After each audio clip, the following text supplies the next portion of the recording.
For centuries, history told us that the world's greatest empires were Rome, Greece, and Egypt. But deep in the heart of Africa, there once stood a kingdom so rich, so powerful that its ruler changed the economy of continents. A story hidden, forgotten, until now. This is the tale of Mali, the empire richer than Rome, and the man they called Mansa Musa. 700 years ago, in the vast sands of West Africa, a spark of civilization began to glow. It grew from humble beginnings to become a beacon of power, wealth, and wisdom. Imagine endless dunes of golden sand, caravans stretching beyond the horizon, drums echoing through the desert wind. This was Mali, a world where trade, learning, and faith thrived side by side.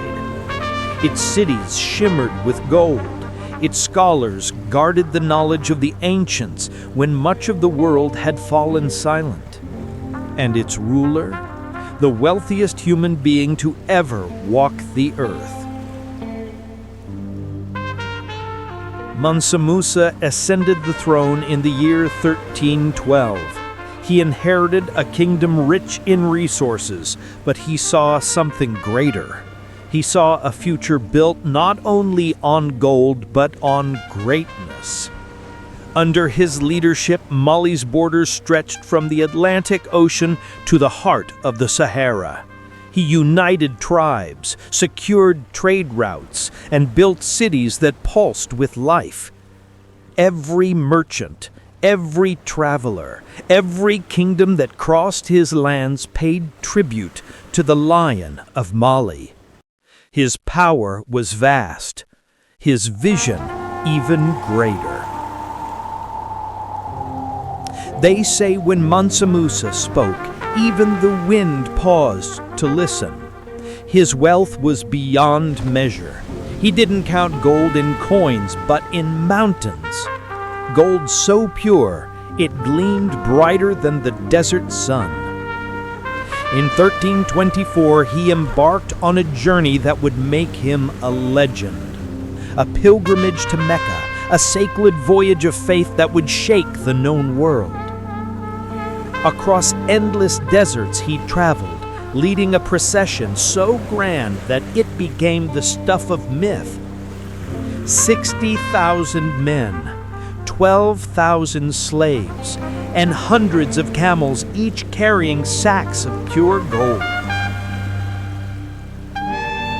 When Musa reached Cairo, the streets stood still.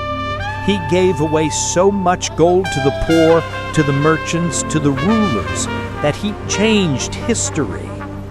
Egypt's economy collapsed under generosity so great that it could not bear its own weight. Gold lost its value for 12 long years. And for the first time in human history, the price of wealth itself had fallen.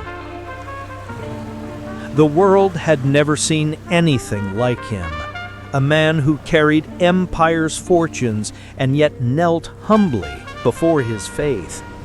They whispered his name in royal courts from Africa to Europe, a golden ghost who appeared once in time and vanished into legend. But Mansa Musa's true greatness began after his return. He had seen the world and he wanted his people to see beyond it. He began to build, not monuments of gold, but monuments of knowledge. In the heart of Mali, he transformed a humble trading town into a shining city of learning, Timbuktu. He filled it with scholars, poets, astronomers, and architects. He built mosques whose walls reflected sunlight like mirrors of heaven. And above all, he built the University of Sankore, a sanctuary of wisdom that stood centuries before Europe's Renaissance. Here, knowledge was the new gold. Books were treasures. Ideas were power. Students traveled thousands of miles to study there: astronomy, medicine, law, and art. At night, the city glowed with lanterns and chants of learning. Timbuktu became a light in a world still cloaked in darkness. But time is cruel. Even the brightest stars fade. Trade routes shifted, new powers rose, and the golden empire of Mali slowly began to fall into shadow. The libraries were abandoned, the scrolls left to dust. The domes that once touched heaven crumbled beneath the desert wind. The sands moved and buried a civilization that had once led the world in wealth and wisdom.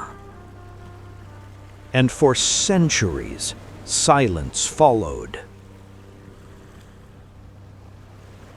Why isn't this story told in schools? Why did we grow up learning of Rome and Greece but never Mali? Because power decides memory, and memory decides history. The victors wrote the books and chose which stories would be remembered and which would be forgotten. But history has a voice. And today, that voice speaks again. With the power of modern AI, we can now recreate what was lost. The faces of Mali's kings, the palaces that gleamed like dawn, the golden domes of Timbuktu rising once more from the dust. We can see the caravans crossing the desert, shimmering in the heat. We can hear the chants of scholars in ancient halls, and we can feel the heartbeat of an empire that once made the world kneel. This is what they never wanted you to see. Mansa Musa's legacy was never just gold. It was faith. It was unity. It was knowledge, the kind of wealth no coin could buy. He proved that Africa was not a dark continent, but a blazing torch of civilization, a place where light was born, not borrowed. And his story reminds us that history is not lost. It is hidden, buried under silence, waiting for voices brave enough to uncover it. This was history they hid. If this story opened your eyes, imagine what else they never told you. Subscribe and join us as AI brings lost history back to life.